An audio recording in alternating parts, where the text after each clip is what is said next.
ഈ നാട്ടിലെ രണ്ട് മുതലാളിമാരാണ് എസ് കെയും സുധാകരനും. എസ് കെയും സുധാകരനും എന്നും വഴക്കാണ്. എസ് കെ, നമുക്ക് കാണാം.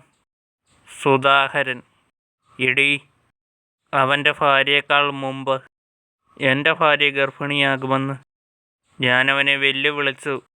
നീയൊന്ന് ഗർഭിണിയായേക്കണേ. ഊർമിള. സുധാകരേട്ടാ, 1 വർഷത്തിന് ശേഷം മിഖയെയും ഊർമിളയും ഗർഭിണിയായി. രണ്ടുപേരുടെയും സുഖപ്രസവമായിരുന്നു. മിഖയ കുഞ്ഞിനെയും എടുത്തോണ്ട് നിൽക്കുന്നു. കുഞ്ഞ്. അച്ഛാ. എസ് കെ, അച്ഛാന്ന് വിളിച്ചു. നിന്റെ കയ്യിലിരുന്നിട്ടും അവൻ എന്നോടാ സ്നേഹം. എന്നിട്ട് കുഞ്ഞിനെ വാങ്ങുന്നു. മീശയൊക്കെ പിരിച്ച് കാണിക്കുന്നു. മിഖയ തോളും വെച്ചവനെ തട്ടി. സുധാകരൻ്റെ വീട്ടിൽ ഇരട്ടക്കുട്ടികളാണ്. സുധാകരൻ, ആദിത്യൻ, അഭിയ. കുഞ്ഞുങ്ങൾക്ക് പേര് വെച്ചു. എസ് കെ കുഞ്ഞിന് സൂര്യ എന്ന് പേര് വെച്ചു. വർഷങ്ങൾക്ക് ശേഷം വിശ്വനാഥ ചെട്ടിയാർ വന്നു.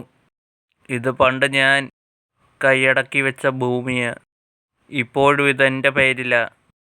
നിങ്ങൾ വെറും വാടകക്കാരാ. കേട്ടറാ ചേട്ടേ. എസ് കെ, നിങ്ങൾ ചോദിച്ച പണം തന്നിട്ടല്ലേ? വിശ്വനാഥ ചെട്ടിയാരെ കൂടുതൽ പഠിപ്പിക്കല്ലേ. കുട്ടികൾ സൈലൻ്റ് ആകണം, ഇല്ലെങ്കിൽ പേരൻസ് വയലൻ്റ് ആകും.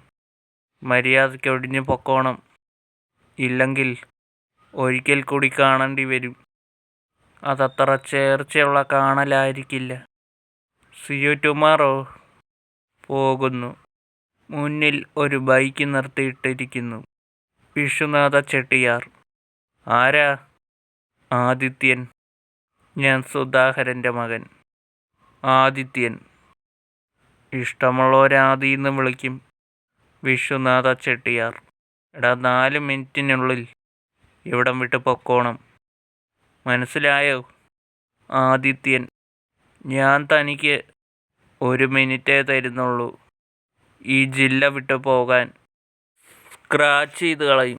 ബൈക്കിൽ കയറി സ്റ്റാർട്ട് ചെയ്ത് പോയി. ഇതിൻ്റെ ബാക്കി എപ്പിസോഡ് ഇതേ സമയത്ത് നാളെ ഉണ്ടായിരിക്കുന്നതായിരിക്കും. ടാറ്റാ.